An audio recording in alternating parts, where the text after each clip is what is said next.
একটি ডিম আর ময়দা দিয়ে মাত্র 10 মিনিটে এত সহজেই যে নাস্তা তৈরি করা যায়, বিকেলে চায়ের আড্ডার নাস্তার জন্য তার কোনো দুশ্চিন্তাই করতে হবে না। আসসালামু আলাইকুম everyone, welcome back to my channel. বিকেলে চায়ের আড্ডায় এক চুলায় আপনি চা বসিয়ে দিয়ে অন্য চুলায় মাত্র 10 মিনিটে এই নাস্তাটা তৈরি করে নিতে পারবেন। হঠাৎ বাসায় গেস্ট আসলে ঘরে কিছুই না থাকলে চায়ের সঙ্গে মাত্র 10 মিনিটে এই নাস্তাটি সার্ভ করে নিতে পারবেন। তৈরি করা তো খুবই সহজ আর খেতে আলহামদুলিল্লাহ খুবই বেশি মজার। চলুন রেসিপি দেখে আসি। বিসমিল্লাহ। এখানে একটি মিক্সিং বোলে নিয়ে নিচ্ছি রুম টেম্পারেচারে থাকা একটি ডিমটা অবশ্যই রুম টেম্পারেচারে থাকাটা ব্যবহার করবেন। দিয়ে দিচ্ছি 1/3 কাপ চিনি এবং 1/4 টিস্পুন লবণ। এবার একটি হ্যান্ড হুইস্ক দিয়ে সব কিছু খুব ভালোভাবে একসঙ্গে ফেটিয়ে নিচ্ছি। ডিমটা ততক্ষণ পর্যন্ত ফেটিয়ে নিব যতক্ষণ পর্যন্ত না চিনিটা ভালোভাবে মেল্ট হয়ে আসছে। অনবরত এভাবে ফেটেই যেতে হবে। ডিমটা ফেটিয়ে আবার ফোম ক্রিয়েট করার প্রয়োজন নেই, জাস্ট চিনিটা মেল্ট হয়ে আসলেই হয়ে যাবে। আমার এখানে ডিমটা খুব ভালোভাবে ফেটানো হয়ে গিয়েছে, চিনিটা খুব ভালোভাবে মেল্ট হয়ে গিয়েছে।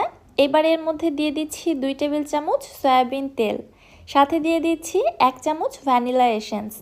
ভ্যানিলা এসেন্স যদি আপনাদের হাতের কাছে না থাকে এখানে লেবুর রসও দিতে পারেন, এছাড়াও এলাচের গুঁড়াটাও দিতে পারেন। আবারও সব কিছু হুইস্ক দিয়ে নেড়ে চেড়ে ভালোভাবে মিক্স করে নিচ্ছি।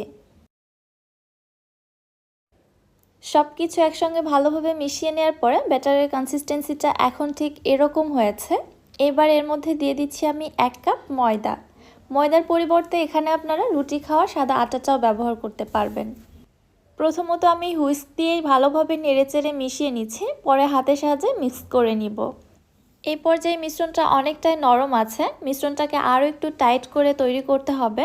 এজন্য এখানে আমি আরও একটু ময়দা অ্যাড করে দিচ্ছি, তবে একবারে বেশি দিব না, অল্প অল্প করে দিব এবং একটা আঠালো টাইট মিশ্রণ তৈরি করে নিব। আবার খুব বেশি শক্তও হবে না। আমার এখানে ঠিক এরকম একটা আঠালো মিশ্রণ তৈরি হয়েছে, দেখতে পাচ্ছেন। মিশ্রণটা আরও একটু আঠালো করতে হবে, যার জন্য এখানে কিছু ময়দা অ্যাড করার প্রয়োজন ছিল, তবে আমি এখানে বেকিং পাউডার এবং গুঁড়ো দুধটা অ্যাড করতে ভুলে গিয়েছিলাম, সেটা এই পর্যায়ে অ্যাড করে দিচ্ছি, যার কারণে আর এখানে ময়দা অ্যাড করতে হবে না। এখানে আমি 1/2 চামচ বেকিং পাউডার এবং 2 টেবিল চামচ গুঁড়া দুধ অ্যাড করে দিয়েছি। গুঁড়া দুধটা অবশ্যই দেওয়ার চেষ্টা করবেন, এতে করে নাস্তা বা ভাজা কেকগুলোর টেস্টটা বেড়ে যাবে। এই উপকরণগুলো আমি এক সাইডে রেখে দিয়েছিলাম, যার কারণে অ্যাড করতে ভুলে গিয়েছিলাম। যখন আপনারা ময়দাটা অ্যাড করে দিবেন ঠিক ওই পর্যায়ে এই উপকরণগুলো দিয়ে দিতে হবে।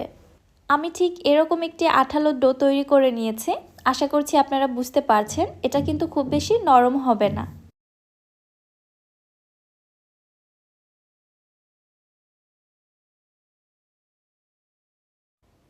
এইবারে হাতটা পরিষ্কার করে হাতে সামান্য একটু তেল মেখে নিয়ে নাস্তার শেপগুলো তৈরি করে নিচ্ছি। আপনারা আপনাদের ইচ্ছে মতো যে কোনো শেপে নাস্তাগুলো তৈরি করতে পারেন, চাইলে এরকম গোল বল করেও তৈরি করে নিতে পারেন, তবে আমি একটু ডিজাইন করে নিচ্ছি দেখার সৌন্দর্যের জন্য। ফার্স্টে হাতের তালুতে সামান্য একটু মিশ্রণ নিয়ে এইভাবে গোল বল তৈরি করে নিচ্ছি, দেন দুই সাইড থেকে এরকম একটু সরু মাথা বের করে নিচ্ছি, তাহলে নাস্তাটার শেপটা ঠিক এরকম আসবে। আমি কিভাবে তৈরি করছি আশা করছি আপনাদের বোঝাতে পেরেছি। এবারে চলে যাচ্ছি তাহলে চুলাতে নাস্তাগুলো ভেজে নেওয়ার জন্য। এই নাস্তাগুলো ভেজে নেওয়ার জন্য তেলটা খুব বেশি গরম করা যাবে না, একদম চুলার লো হিটে ভেজে নিতে হবে। নাস্তাগুলি তেলের মধ্যে দেওয়ার পরে দেখুন সঙ্গে সঙ্গে কিন্তু বুদবুদ ক্রিয়েট হচ্ছে না, কিছুক্ষণ পরে বুদবুদ তৈরি হচ্ছে। তাহলে বুঝতেই পারছেন তেলের টেম্পারেচারটা ঠিক কেমন হবে। নাস্তাগুলি যখন ফুলে অনেকটাই বড় হয়ে গিয়েছে এবং এক সাইড থেকে সুন্দর একটা কালার চলে আসছে, ওই মুহূর্তে নাস্তাগুলোকে আমি উল্টিয়ে দিচ্ছি, দেন অপর পাশেও সুন্দর একটা কালার আসা পর্যন্ত ভেজে নিচ্ছি। নাস্তাগুলি ভেজে নিতে কিন্তু খুব একটা বেশি সময় লাগে না, খুব দ্রুতই কালার চলে আসে এবং 5 থেকে 6 মিনিটের মধ্যে নাস্তাগুলো ভেজে নেওয়া হয়ে যায়। নাস্তাগুলি যখন পুরোপুরিভাবে ফুলে উঠেছে তখন দেখুন এর আকারটা ঠিক কেমন হয়েছে, দেখতে কিন্তু বেশ সুন্দর লাগছে। দুই পাশ থেকে যখন সুন্দর মতো ভাজা হয়ে গিয়েছে এই পর্যায়ে আমি নাস্তাগুলোকে তেল ঝরিয়ে উঠিয়ে নিচ্ছি।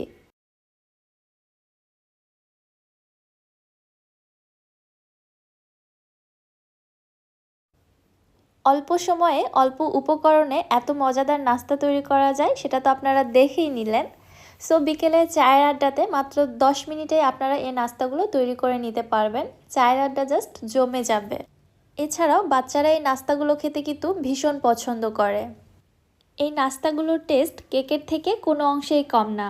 আপনারা যারা কেক তৈরি করতে পারেন না তারা এইভাবে ভাজা কেকটা তৈরি করে নিতে পারবেন খুবই সহজে। এটা নো ফেল একটি রেসিপি, ফেল হওয়ার কোনো চান্স নেই। এবং নাস্তাটা ভেতর থেকেও এত বেশি নরম তুলতুলে হয়েছে এবং ভেতরটা দেখতে কোনো অংশে কেকের থেকে কম হয়নি, সেটা তো আপনারা দেখেই নিলেন। আশা করছি রেসিপি আপনাদের কাছে ভালো লেগেছে। রেসিপি ভালো লাগলে যারা আমার ইউটিউব চ্যানেল থেকে ভিডিওটি দেখছেন চ্যানেলটি সাবস্ক্রাইব করে দিবেন, আর যারা ফেসবুক পেজ থেকে দেখছেন পেজটিতে ফলো অথবা লাইক দিয়ে দিবেন।